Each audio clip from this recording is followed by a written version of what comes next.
What's up, everyone? Welcome back to Wingman Wednesdays. I'm Bruce Waha. Hope y'all are having a good day. Now, on today's episode, we're going to be talking about being a First Term Airman and the do's and the don'ts.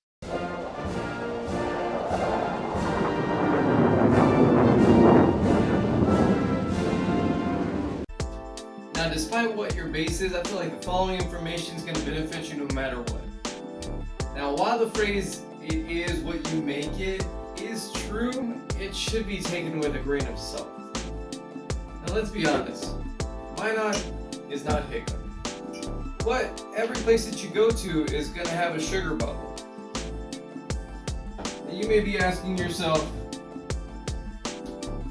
Gonzo, what's a sugar bubble? Well, a sugar bubble is when you first get there, everything is new to you, everything is sweet, everything is an adventure. However, no matter where you are, no matter what location that you're at, sooner or later, it's gonna pop. And then at that point, the statement, "it is what you make it," is true.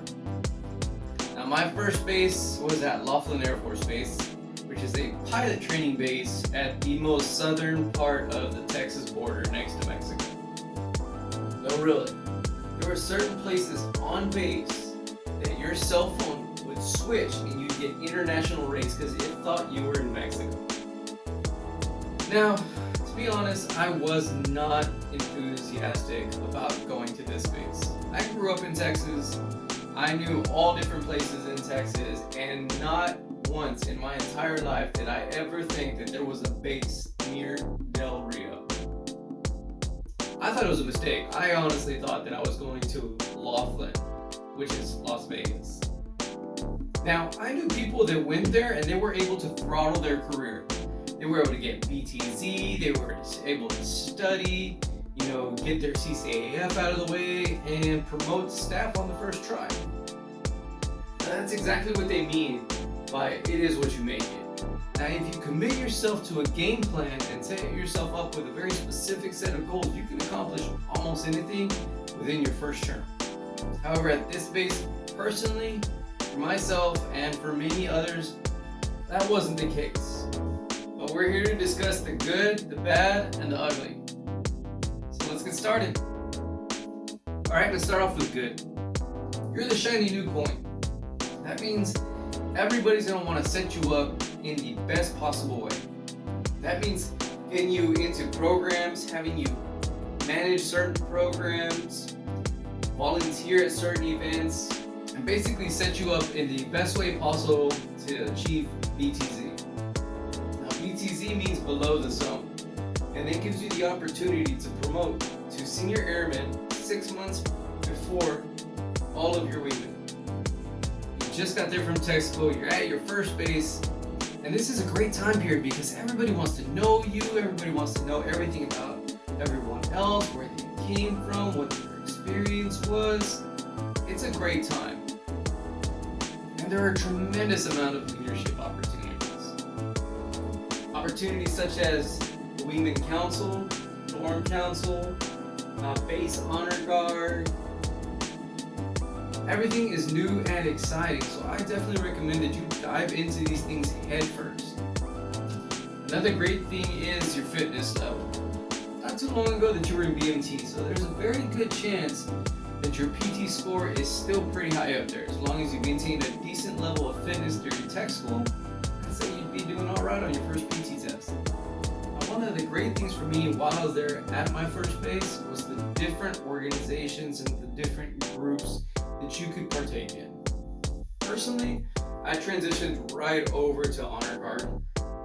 And since I'm a motorcycle rider, I went ahead and looked into the Green Knights Military Motorcycle Club and signed up for that pretty quick. These two organizations have been paramount for the entirety of my military career thus far. Every base that I go to, I try and participate or volunteer for these groups as often as I can. Honor Guard specifically is so rewarding. You learn a variety of things and learn the traditions and the meaning behind the things that we do as military members.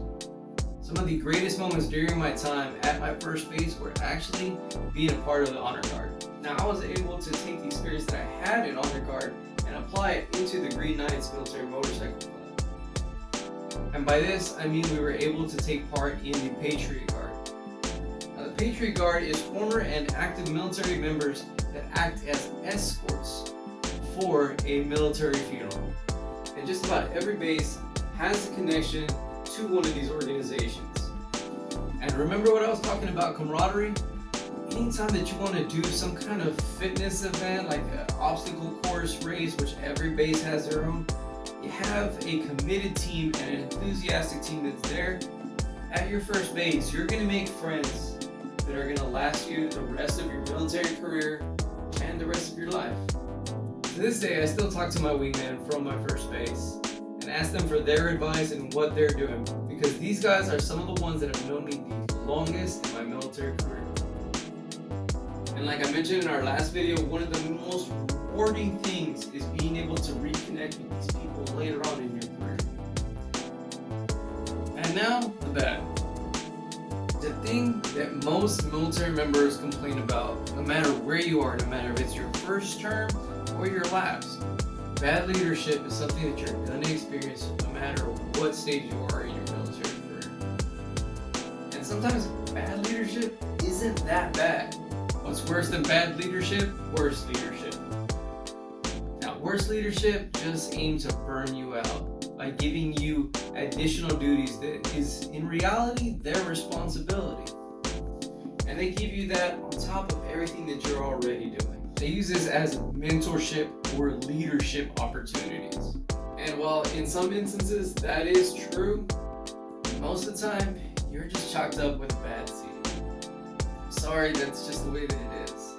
However, the great thing about being in the military is that everything has a time frame. So that bad leader or worse leadership eventually is going to retire, or they're going to PCS, or you're going to PCS or promote. The best advice that I can give you is don't volunteer for everything. However, if you volunteer for something, make sure it's something that you're passionate about, that you want to lead.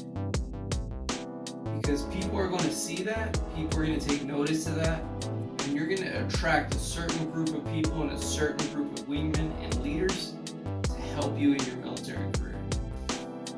Next, Blue Falcons. Now, Blue Falcons are known in the military by many different names.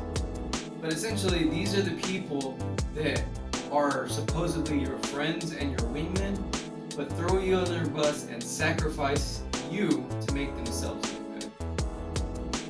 The bad thing about coming in contact with Blue Falcons at your first base is because you don't know the signs, you don't know the people, you don't know their characteristics.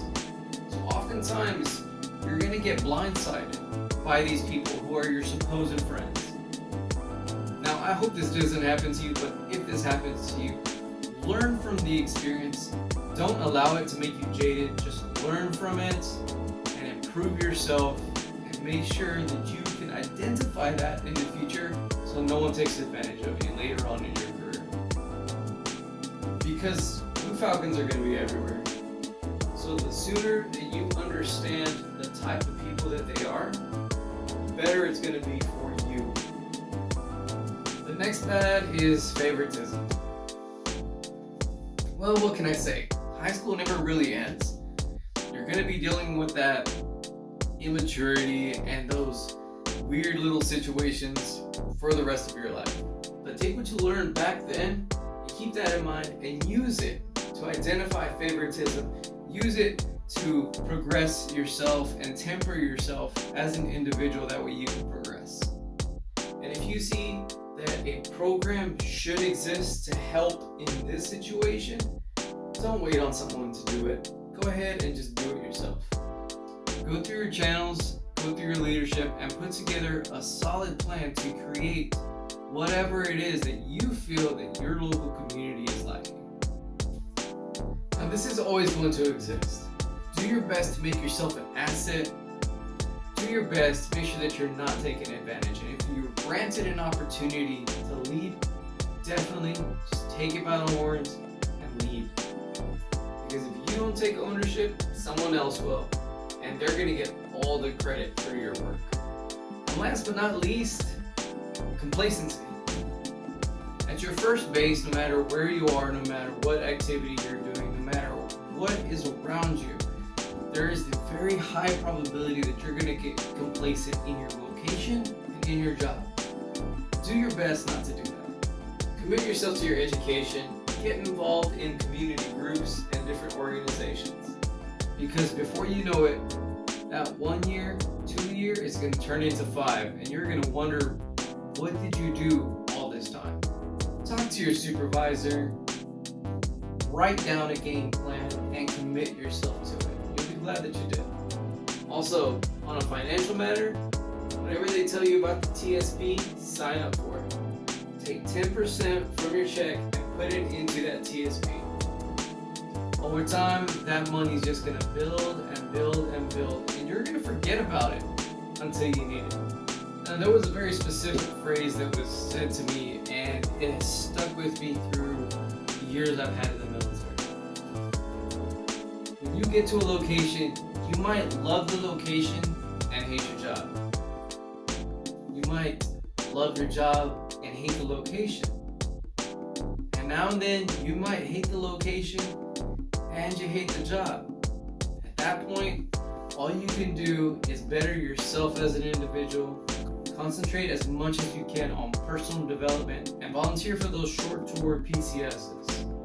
Volunteer to deploy, volunteer to go TDY, volunteer to take yourself out of that situation, out of that environment, but into an upward trajectory. And finally, one of the biggest pieces of advice I can give you is network. Network with people on the base, not only military personnel, but civilians as well. Not only with civilians, but business owners. Get out there, meet these people, have these interactions with these individuals, have conversation, invite people to coffee, pick up coffee for different people. Get involved into your local community. That is one of the best things about being in the military. The fact that you're able to go to new places every so many years and meet all new people from different backgrounds, and they can offer you different opportunities for self-development, professional development, and education. The look back on the first 6 years of my military career were full of both humility and disappointment. That part of my Air Force career didn't go according to plan. However, it taught me a lot about who I am, the person that I want to be, and the person I most definitely don't want to be. Do I regret joining the military? Absolutely not. However, I do regret letting my mouth run as freely as it did. Some people have the dream career, and I hope that that is you. However, for the individuals that are not that lucky, just know that it's temporary. They're gonna PCS, you're gonna PCS. And just keep in mind that those challenges are gonna be at every base that you go to. Those same types of personalities are gonna be everywhere. And if you had a bad assignment and you go on to another assignment and it's another bad assignment, well, the common denominator is you and your attitude. So in the end, yeah, every location, it is what you make it. But don't allow one bad leader, one bad assignment, deter you from having a lifetime of opportunities in the military. Yeah. In conclusion, learn to get out of your own way. Learn a little bit of humility.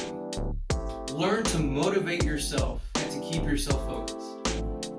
Because every now and then, while you're moving forward, you want to be able to look back and see how far you've progressed as an individual. Well, I would love to hear what you guys have to say regarding the do's and the don'ts of being a First Term Airman. Be sure to leave all that information down in the comments below. Well guys, that's all that I have for you this episode. Thanks for stopping by Wingman Wednesdays. I'm Bruce with Waha, asking you, hey, where's your wingman? Take it easy.